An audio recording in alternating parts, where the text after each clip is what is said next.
सभी 12 महीनों में वैशाख महीना श्रेष्ठ है। वैशाख महीने में नदी स्नान, दान का विशेष महत्व है। 24 अप्रैल से हिंदी पंचांग का दूसरा महीना वैशाख शुरू गया है। ये महीना 23 मई तक रहेगा। वैशाख मास में गर्मी पूरे प्रभाव होती है। इस कारण इन दिनों में जल दान करने का महत्व है। इस महीने में अक्षय तृतीया और बुद्ध पूर्णिमा जैसे बड़े व्रत पर्व आएंगे। वैशाख महीने में अपने घर के बाहर पक्षियों के लिए जल और अन्न की व्यवस्था जरूर करनी चाहिए। इन दिनों में अधिकतर नदी तालाब सूख जाते हैं, जिससे पक्षियों को पीने का पानी नहीं मिल पाता है। इस महीने में सूर्य अपने पूरे प्रभाव में रहता है, इस वजह से गर्मी रहेगी। इसी वजह से वैशाख महीने में जल और छाया दान करने का महत्व काफी अधिक है। वैशाख महीना धर्म कर्म के नजरिए से बहुत खास है। इन दिनों में किए गए जल दान का अक्षय पुण्य मिलता है। अक्षय पुण्य यानी इस पुण्य का शुभ असर जीवन भर बना रहेगा। शास्त्रों में लिखा है कि विद्याओं में वेद श्रेष्ठ है, मंत्रों में प्रणव, वृक्षों में कल्प वृक्ष श्रेष्ठ है, गायों में कामधेनु और देवताओं में विष्णु जी श्रेष्ठ हैं। नदियों में गंगा और अस्त्र शस्त्रों में चक्र श्रेष्ठ है। धातुओं में सोना और रत्नों में कौस्तुभ मणि श्रेष्ठ है। ठीक इसी तरह हिंदी पंचांग के सभी 12 महीनों में वैशाख महीना श्रेष्ठ है। स्कंद पुराण के इस श्लोक के अनुसार वैशाख के समान कोई और मास नहीं है।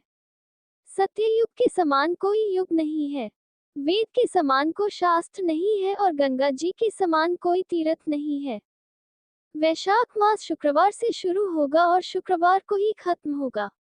मान्यता है कि इस माह में किए गए पूजा पाठ से अक्षय पुण्य मिलता है और भगवान की कृपा से भक्त की सभी इच्छाएं पूरी हो सकती हैं।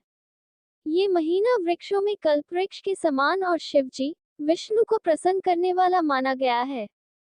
12 महीनों में श्रेष्ठ है वैशाख। इस माह इन चीजों के दान से मिलेगा 100 करोड़ गुना फल। जाने ज्योतिषाचार्य ने बताया कि जैसे संपूर्ण स्त्रियों में पार्वती, तपने वालों में सूर्य, लाभों में आरोग्य लाभ, मनुष्यों में ब्राह्मण, पुण्यों में परोपकार, विद्याओं में वेद, मंत्रों में प्रणव, ध्यानों में आत्मचिंतन, तपस्याओं में सत्य और स्वधर्म पालन, शुद्धियों में आत्मशुद्धि, दानों में अभयदान तथा गुणों में लोभ का त्याग ही सबसे प्रधान माना गया है, उसी प्रकार सब मासों में वैशाख मास अत्यंत श्रेष्ठ है।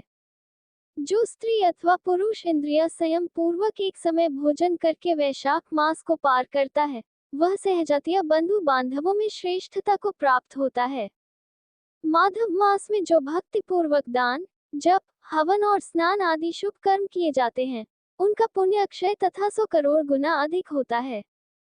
वैशाख मास में सवेरे का स्नान, यज्ञ, दान, उपवास, हविष्य भक्षण तथा ब्रह्मचर्य का पालन ये महान पातकों का नाश करने वाले हैं। स्नान और जलदान का महत्व। स्कंद, पद्म, ब्रह्मवैवर्त पुराण और महाभारत में वैशाख महीने को बहुत खास बताया गया है।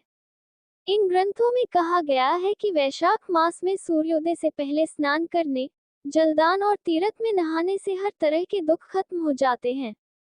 वैशाख महीने में इन कामों को करने से कई गुना पुण्य फल मिलता है। भगवान विष्णु की पूजा। सूर्योदय से पहले उठकर पानी में गंगाजल या किसी पवित्र नदी का जल मिलाकर नहाएं। इसके बाद सूर्य को अर्घ्य दें। भगवान विष्णु की पूजा करने का संकल्प लें।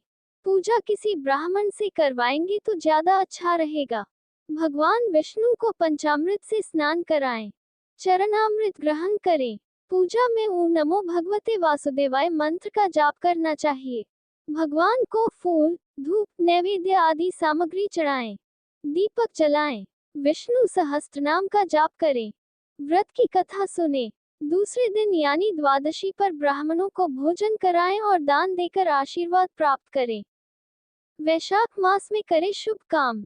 सुबह तुलसी को जल चढ़ाएं और शाम को तुलसी के पास दीपक जलाएं। भगवान विष्णु के साथ ही देवी महालक्ष्मी की पूजा भी करें। किसी मंदिर जाएं और ध्वज यानी झंडे या पानी से भरे मटके का दान करें। शिवजी के सामने दीपक जलाएं और श्री राम नाम का जाप 108 बार करें। शिवलिंग पर जल चढ़ाएं, काले तिल चढ़ाएं। इस माह में हमें सूर्योदय से पहले उठ जाना चाहिए। स्नान के बाद सूर्य को जल चढ़ाकर दिन की शुरुआत करें। वैशाख में तीर्थ दर्शन करें और नदियों में स्नान करें। अगर यात्रा नहीं कर पा रहे हैं तो घर पर पानी में थोड़ा सा गंगाजल मिलाकर स्नान कर सकते हैं। ये गर्मी का समय है। इस महीने में पानी का दान करें। किसी सार्वजनिक स्थान पर प्याऊ लगाएं या किसी प्याऊ में मटके का दान करें। इस माह में जो व्यक्ति प्याऊ लगवाता है वह देवता, ऋषि और पितर सभी को तृप्त करता है। प्यासों के लिए पानी और धूप से बचने के लिए छाते का दान करें। जरूरतमंद लोगों को जूते चप्पल का भी दान करें। आप चाहे तो किसी मंदिर में पंखों का दान भी कर सकते हैं। वैशाख मास नहीं करना चाहिए। वैशाख मास में सुबह देर तक सोने से बचना चाहिए। इन दिनों में सूर्योदय जल्दी हो जाता है, ऐसे में जल्दी उठें और उगते सूर्य को जल चढ़ाएं। अच्छे स्वास्थ्य के लिए कुछ देर व्यायाम जरूर करें। उठने में देरी करेंगे तो गर्मी बढ़ जाएगी और व्यायाम करने का मन नहीं होगा। खान पान को लेकर लापरवाही न करें। गर्मी के दिनों में उचित मात्रा में पानी जरूर पिएं। खाने में ऐसी चीजें लें जिन्हें पचाना आसान हो। जहां तक संभव हो सके ताज़ा खाना ही खाएं। बासी खाना खाने से बचें, क्योंकि गर्मी की वजह से खाना जल्दी खराब हो जाता है। गर्मी के दिनों में धूप में बहुत ज्यादा घूमने से बचना चाहिए। अगर धूप में जाना बहुत जरूरी हो तो छाता लेकर जा सकते हैं।